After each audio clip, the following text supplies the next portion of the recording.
Hivi unajua kwa nini goli bora la mwaka huitwa Puskas Award? Simulizi yake ni ya kusisimua na kushangaza kidogo kama mkao wa kula.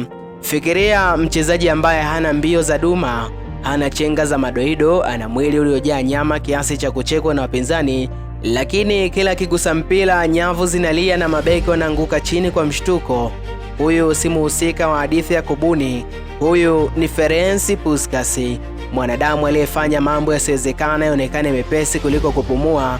Kabla ulimwengu wa soka haujatekwa na takwimu za kompyuta, mikataba mabilioni ya fedha na mastaa walioshinda saluni, Puskas alikuwa tayari anacheza mchezo huu katika sayari nyingine kabisa.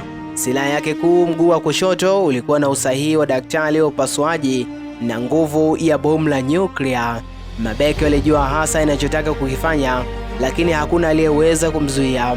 Alichokileta Puskas uwanjani hakikuwa tu mabao, bali ilikuwa namna ya kutawala midundo ya mechi kwa utulivu wa ajabu. Alikuwa na uwezo wa kusimamisha muda kwa kupiga pasi ya sentimita chache katika miguu ya mabeki watatu na kumalizia kwa shuti ambalo hata golikipa alishuhudia tu kwa macho.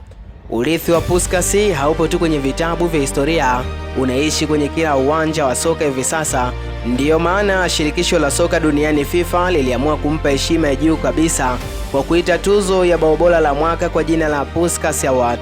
Mimi ni Paul Kanuti, kijana historika.